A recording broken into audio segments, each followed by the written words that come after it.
c'est l'heure de notre rendez-vous question de parents avec aujourd'hui le docteur Alain Mzalak. Bonjour. Bonjour, je rappelle que vous êtes dentiste à Paris. On commence tout de suite avec Céline qui est au téléphone et qui a un gros problème. Allô Céline? Oui, bonjour. Bonjour, on vous écoute. Oui, alors en fait, j'ai beaucoup de mal à faire comprendre à mon fils Ethan de ne pas manger le dentifrice. Ça paraît... Il a quel âge? Il a 4 ans. D'accord, mais vous en achetez avec un bon goût.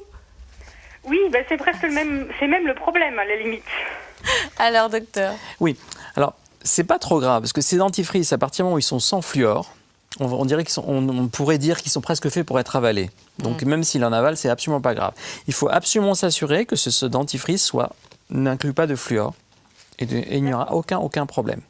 Bon, bien évident que vous pouvez aussi, pour éviter qu'il en mange trop, mettre de la moutarde. Non, vous êtes vilaine. Non, mettre tout simplement un petit peu moins de dentifrice, un tout petit peu de dentifrice. Seul un tout petit peu de dentifrice suffit pour brosser les dents. Donc pas beaucoup. Donc il n'y a pas d'inquiétude de toute façon. Non, il n'y a aucune inquiétude, mais mettez-en moins comme ça. Il n'y a pas d'inquiétude, elle peut en mettre beaucoup. Non, elle peut le nourrir autrement qu'avec du dentifrice quand même, c'est tout. Bon, ça vous va Céline? Oui. À bientôt. Merci, au revoir. Alors, on a reçu un mail de Stéphanie. Son fils Paul a 11 mois, évident depuis ses 6 mois. Son pédiatre lui dit que c'est pas la peine de lui brosser les dents avant l'âge de 2 ans. Vous dites que non, vous? Moi, dès qu'on peut les brosser, on les brosse. Donc c'est pas. Mais combien de fois par jour alors? Parce que quand ils sont tout petits, ils boivent plusieurs biberons et tout ça. Écoutez, le brossage le plus important, c'est celui du soir. Pourquoi? Parce qu'il y a une macération des sucres, une macération acide, et c'est, on va dire, le brossage le plus important. Bon, dès qu'on peut les brosser 2 fois par jour, on les brosse 2 fois par jour, mais celui du soir est plus important. Mais alors, les petits, alors, ok, on brosse, il y a de la mousse, on leur fait boire de l'eau. Ma fille, elle avale, elle recrache pas. Il y a un problème ou pas? Parce que je me dis que les petites bactéries, elles ressortent pas. Non, il n'y a pas de... grave. Non, absolument pas. Donc s'ils avalent le dentifrice... Alors, dans ce cas-là, s'ils ne se rincent pas la bouche, ils avalent le dentifrice... Ils se rincent, mais ils avalent l'ensemble. On n'en met pas trop, tout simplement. On évite d'en mettre trop sur la brosse à dents. Donc c'est pas grave s'ils recrachent pas? C'est pas grave s'ils recrachent pas. Alors, mais ce qui est important, surtout, c'est l'action mécanique de la brosse à dents à leur stade. D'accord. C'est ça qui est le plus important. Okay. Donc bien brosser, s'assurer de bien brosser toutes les surfaces des dents avec un petit peu moins de dentifrice pour qu'ils en avalent le moins possible quand même. Bon, alors on a Caroline maintenant au téléphone. Allô Caroline? Oui, bonjour. Bonjour, on vous écoute. Mon fils Esteban de 5 ans et demi a perdu accidentellement une incisive, il y a 1 an, et je ne vois toujours pas sa dent définitive pousser. Et je m'inquiète. Y a-t-il un risque que cette dent définitive ne pousse jamais? Non, a priori non. Sauf si vous avez dans la famille des agénésies, c'est-à-dire des absences de dents naturelles. Alors la dent, lorsqu'elle a été expulsée, la dent est partie entièrement. La couronne de la dent et la racine? Non, a priori, il n'y a que la dent qui... C'est-à-dire la dent, l'intégralité de la dent? Que ce qui dépasse? Ou que ce qui dépasse? La dent. La dent entière? Oui. Bon, la dent entière. Bon, écoutez, à partir du moment où elle a été expulsée, on peut imaginer qu'elle n'a pas été impactée, qu'elle n'a pas abîmé le germe de la dent sous-jacent. Donc à ce stade-là, il n'y a aucun risque.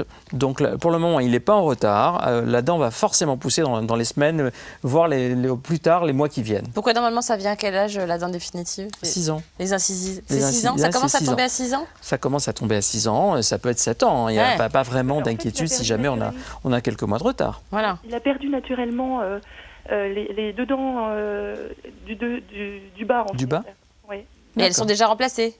Oui, il y en a une qui est repoussée déjà. C'est pour ça que ça l'inquiète pour l'autre. Ce petit retard n'est absolument pas inquiétant, donc ça devrait suivre dans les semaines, voire les mois qui suivent. Voilà, il aura un beau sourire bientôt. D'accord. Okay. Merci. Ben, je vous remercie, Au revoir, Caroline. Au revoir. Bérénice nous a écrit, elle a un fils de 4 ans et demi qui suce son pouce depuis sa naissance. Ses dents risquent-elles de pousser de travers? Je le crains. Non. Alors, les dents risquent de pousser un petit peu vers l'avant, parce que lorsqu'on suce le pouce, c'est un peu plus prononcé qu'au niveau de la sucette. On déforme le palais. Et cette déformation du palais crée en fait un décalage entre les dents du haut et les dents du bas. Alors, si cette succion du pouce est vraiment importante, si par exemple on a carrément l'espace d'un pouce entre les dents du haut et les dents du bas, on commencera peut-être à ce moment-là un traitement orthodontique plus tôt. Ah oui, c'est-à-dire vers quel âge? C'est-à-dire qu'on peut même le commencer à l'âge de 6 ans. 6-7 ans. Genre des bagues? Non, pas des bagues, tout simplement un système pour rentrer, un système à huile pour rentrer les dents du haut. Mais il faut vraiment que ce décalage, cet espace soit vraiment prononcé et important. Bon. Sinon, on attend l'âge orthodontique qui est à l'âge de 11 ou 12 ans. Parfait. Et alors Valérie a écrit aussi, sa fille de 8 ans lui réclame une brosse à dents électrique pour faire comme ses copines. Est-ce qu'elles sont adaptées aux dents des enfants? Alors, les nouvelles brosses à dents électriques sont tout à fait adaptées, reproduisent un mouvement idéal et à la limite, c'est presque conseillé, c'est même mieux d'adopter pour les enfants des brosses à dents électriques parce qu'on est sûr que le mouvement est parfaitement assuré et qu'il y a un brossage. En plus, ça donne une dimension ludique au brossage, ce qui rend les choses plus sympathiques. Vous êtes pour, vous, à fond. Moi, je suis pour les brosses à dents électriques pour les enfants, mais adaptées aux enfants, bien évidemment. Oui, les petites rondes, pas les grands machins. Les petites rondes et qui répondent à certaines normes cliniques, notamment Association dentaire française, qui montrent qu'elles ont été testées cliniquement. Les chères, quoi. Pas forcément, puisqu'elles sont vendues aussi en grande surface. C'est pas... Même, c'est cher. Bon, et on finit par un mail de Valérie. Non, ça s'est fait. Églantine, elle a une fille de 6 ans qui a souvent les gencives qui saignent lorsqu'elle se brosse les dents. Est-ce que c'est inquiétant? C'est pas aussi inquiétant que chez l'adulte, mais c'est symptomatique d'un mauvais brossage. Alors, lorsqu'on brosse mal les dents, il y a la plaque bactérienne, c'est une espèce de pellicule blanche qui précède le tartre, qui vient s'accumuler sur les gencives.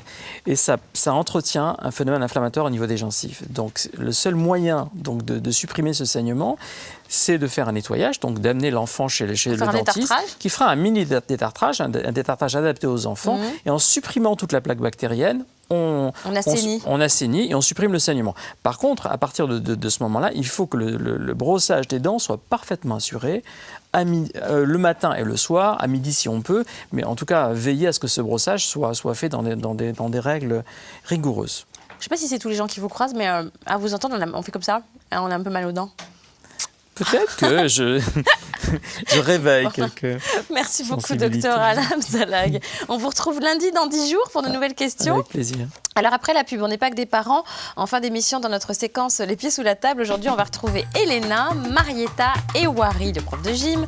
Mais avant, nous allons parler des week-ends entre copines. Quels sont les bénéfices de ces moments en toute complicité?